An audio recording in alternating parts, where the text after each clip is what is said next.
Rick, Shane, and Carl make their way out of town, heading towards Atlanta, but the night before.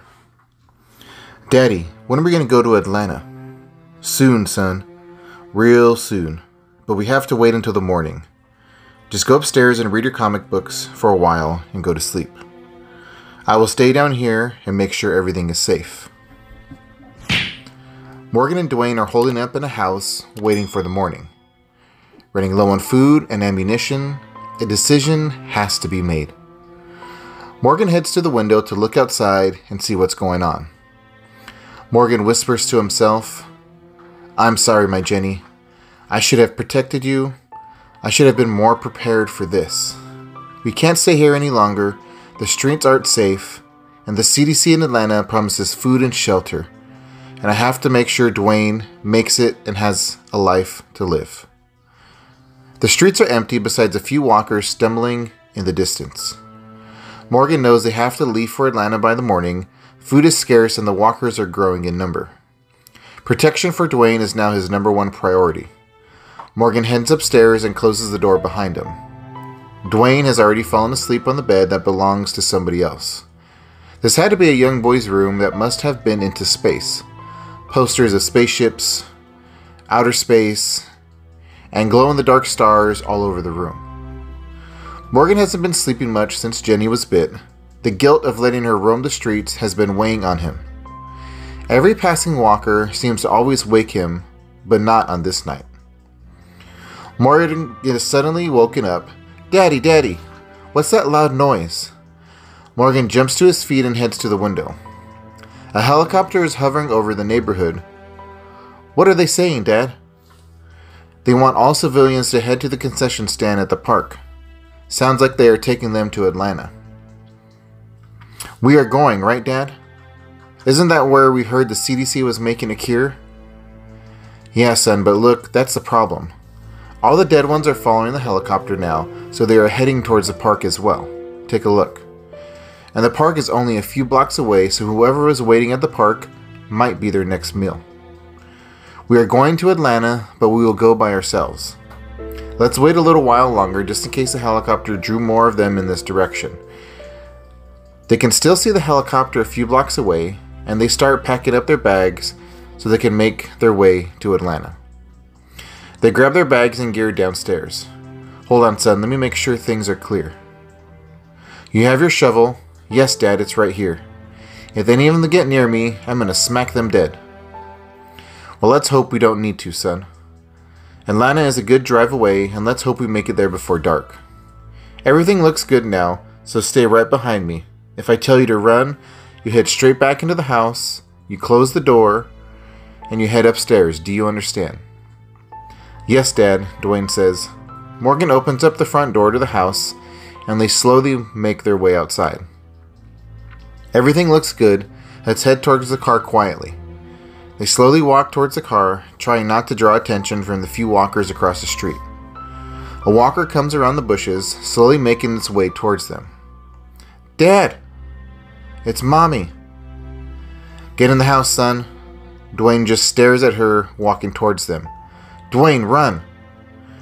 Morgan covers Dwayne's ears and pulls him close. He closes his eyes as she gets close and fires the gun.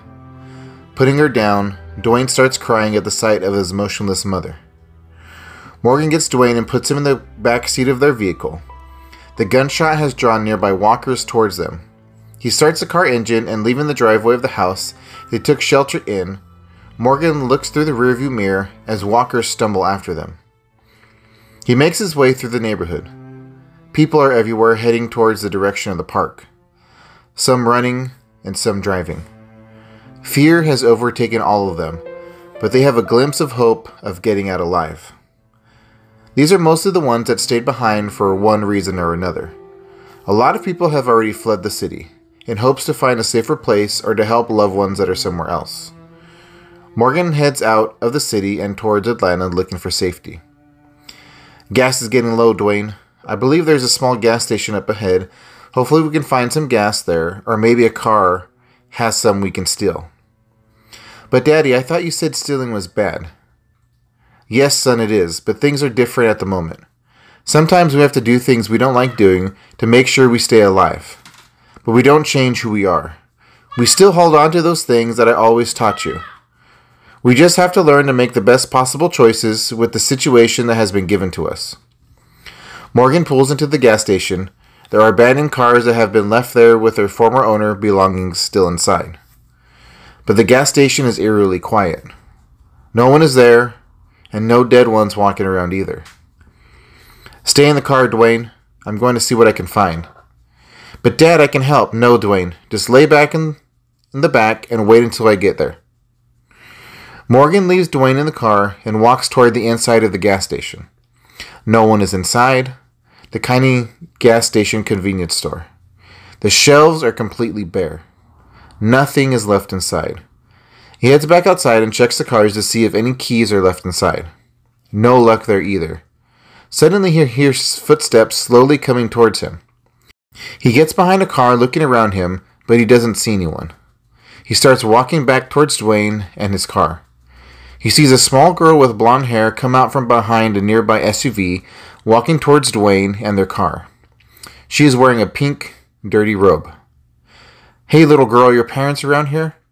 Suddenly the girl stops walking and slowly turns around. Morgan's heart drops and turns pale as he sees the little girl. Blood on her robe, dripping from her mouth. She must have been a walker for at least a few days. She begins to rapidly walk towards him. He pulls his gun out and pulls the trigger. The little girl hits the floor with a thump. Morgan starts walking back to his car as another car can be heard approaching. He ducks down behind his vehicle to hide so he can see who it is. The car pulls into the gas station behind their vehicle. Morgan tries to look, but can't make out who is there. He ducks back down just in case he needs to make an escape. He notices that there's a sheriff's vehicle and decides to take a chance. He walks out from behind his vehicle with his hands in the air. Shane opens up the driver door, gun in hand. Stop right there. Identify yourself. My name is Morgan, and in that car right there is my son Dwayne. We're running low on gas and food, and we were headed towards Atlanta to the CDC for safety and shelter. Well, it looks like your lucky day, man. We have just enough room for both of you, and we are headed to the same place. Let's go. This is episode 2 of our What If series. Hopefully you guys enjoyed this video. If you did, don't forget to subscribe and hit that notification bell. I'll be releasing new episodes of this every Monday, along with other Walking Dead videos during the week as well. And I will talk to you guys all in that next video.